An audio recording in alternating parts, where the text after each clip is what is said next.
Welcome back to my channel Inspiring Minds by Tanishka मातवानी। Hi guys, आप सबकी 10th class कैसी चल रही है? सबसे पहले तो मैं ये जानना चाहती हूँ। I hope अच्छी चल रही होगी, क्योंकि अच्छी चलनी ही चाहिए, क्योंकि अब almost mid of the year आ चुका है एंड बहुत जल्दी हाफ ईयरलीज, फिर pre boards and then boards. ठीक है, तो मुझे पता है कि थोड़ा सा प्रेशर हो रहा होगा, स्ट्रेस हो रहा होगा, बट डोंट वरी, सब कुछ हो जाएगा। बस स्टे काम एंड जितनी हो सकता है उतना मेहनत करो। ठीक है, क्योंकि बहुत सारे फेस्टिवल्स आ रहे हैं आगे, आपका माइंड भी डाइवर्ट होगा, but don't worry, you have to work hard for your goals. ठीक है, सो आज हम पढ़ने वाले हैं human eye and colourful world, जो कि फिजिक्स का चैप्टर है एंड रियली बहुत इंटरेस्टिंग चैप्टर है, इजी चैप्टर है, ज्यादा मेहनत करने वाला चैप्टर है ही नहीं। ठीक है, और आए तो ऐसी चीज है जिसके बारे में सबको पता होता है। ठीक है, अब आंख, जो कि बहुत इंपॉर्टेंट पार्ट है अपनी लाइफ का। अपन जो कुछ भी देखते हैं, आप ये वीडियो भी अगर मेरी देख रहे हो तो वो आप आईज से देख रहे हो। अगर आप बाहर सनराइज सनसेट भी देखते हो, वो भी आप आईज से देखते हो, इजंट इट? और अगर आप सब कुछ देख पा रहे हो तो आपकी आईज की वजह से। ठीक है, तो आईज बहुत इंपॉर्टेंट है। ठीक है, तो सबसे पहले तो अपन ये समझते हैं कि स्ट्रक्चर ऑफ ह्यूमन आई। ठीक है, कि आप कैसे सब चीज देख पा रहे हो, कैसे क्या क्या होता है। So let us understand first structure of human आई। ठीक है, human I, structure of human I. Human आई एक कैमरे की तरह होता है, क्योंकि जैसे कैमरे में लेंस होते हैं वैसे ही ह्यूमन आई में भी लेंस होता है। ठीक है, तो सबसे पहले तो कॉर्निया, जो ये सबसे मेन पॉइंट होता है, कॉर्निया, जहां से लाइट एंटर करती है। जो भी आप देखते हो सबसे पहले एंटर करता है कॉर्निया से, एंड देन कॉर्निया से एक्वियस ह्यूमर तक जाती है, एक्वियस ह्यूमर प्यूपिल तक पहुंचाता है, और प्यूपिल की साइज कौन कंट्रोल करता है? इरिस। ठीक है, उसके बाद जैसे लेंस तक जाता है तो लेंस क्या करता है, उस लाइट की क्या साइज होनी चाहिए वो डिसाइड करता है क्रिस्टलाइन लेंस। तो लेंस बहुत बड़ा रोल प्ले करते हैं आपके ह्यूमन आई में, और क्रिस्टलाइन लेंस को कंट्रोल करते हैं सिलिलरी मसल्स। कौन कंट्रोल करते हैं? सिलिलरी मसल्स। अब जैसे ही आपकी जो लाइट है और इमेज कहां बनती है, वो बनती है रेटिना पे। इमेज कहां बनती है? रेटिना पे। रेटिना पे फॉर्म होती है इमेज। और सबसे इंपॉर्टेंट, ऑप्टिक नर्व, वो नर्व जो ये इमेज बनी है उसको ब्रेन तक लेके जाती है। समझ में आया? उस चीज को रिकॉल करके ब्रेन तक लेके जाती है। कौन? Optic nerve. तो this is all about structure of human eye. बस कुछ फंक्शंस हैं जो कि आपको लर्न करने हैं, जैसे मैंने आपको बताया। बस कुछ फंक्शंस हैं, इन सबके आपको याद करने। ह्यूमन आई का डायग्राम बहुत इजी है, इतना कुछ कॉम्प्लिकेटेड नहीं है। एक बार बनाना सीख लो, वैसे तो नहीं आता है, फिर भी आपको एट अ सेफर साइड आपको सीखना ही पड़ेगा। Okay, now let us see the accommodation. Now what do you mean by accommodation? कितना पास, कितना दूर, दिस इज अकोमोडेशन। जब आप ज्यादा दूर देखते हो तो आपको पतली लेंस जरूरत होती है, और जब आप पास देखते हो तो ज्यादा जोर लगता है तो आपको मोटी लेंस जरूरत होती है। ठीक है, so this is the accommodation, the ability of the eye lens to adjust its focal length so that it can clearly focus both near and distant objects। मतलब पास और दूर की ऑब्जेक्ट्स आप अच्छे से देख पाओ, that is the accommodation on the retina is called the power of accommodation of the eye. और आपका नियर पॉइंट होता है 25 सेंटीमीटर। मतलब कितना पास देख सकते हो? 25 सेंटीमीटर तक आपको क्लियर दिखता है। एंड कितना दूर? इन्फिनिटी, मतलब जितना दूर देखना चाहो उतना दूर आप देख सकते हो। सो this is what the structure of human eye and accommodation. ठीक है, आई होप आपको ये समझ में आया हो। Now let us move to the next part towards the next slide. Okay guys, now let us see the next topic and the next slide.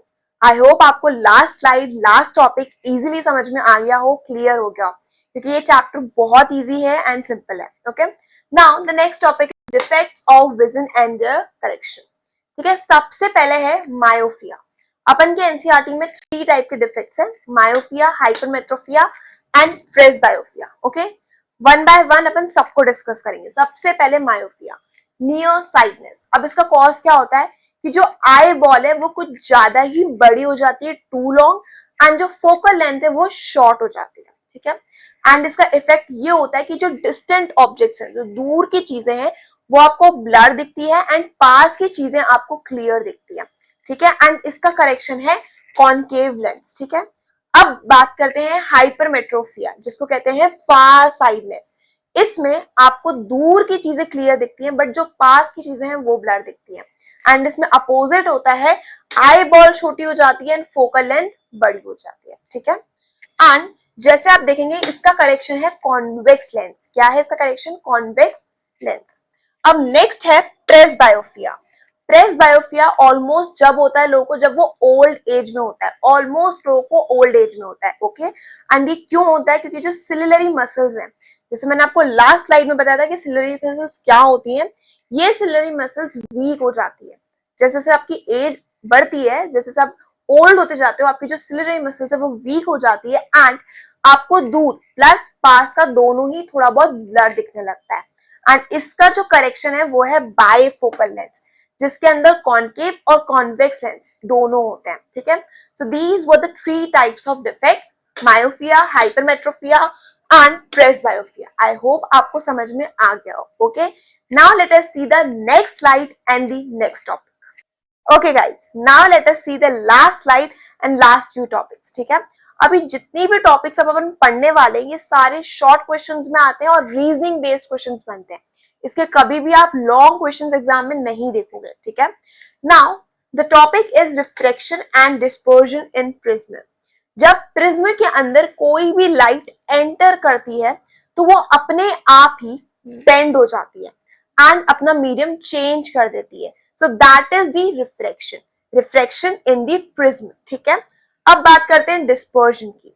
Dispersion, जब white light prism के अंदर एंटर करती है तो वो 7 अलग अलग कलर्स में बट जाती है, टूट जाती है। वो व्हाइट लाइट 7 कलर्स में टूट जाती है। और वो कौन से 7 कलर्स होते हैं? VIBGYOR, violet, indigo, blue, green, yellow, orange and red. 7 VIBGYOR, ठीक है। 7 डिफरेंट कलर्स में टूट जाती है। So this is what is refraction and dispersion. अब नेक्स्ट टॉपिक है एटमॉस्फेरिक रिफ्रैक्शन। कभी भी एयर की डेंसिटी बराबर नहीं होती ड्यू टू रिफ्रैक्शन, ठीक है। ट्विंकलिंग ऑफ स्टार्स, आपने हमेशा से देखा होगा स्टार्स ट्विंकल करते हैं, इजंट इट? और सबको स्टार्स देखना पसंद है, राइट?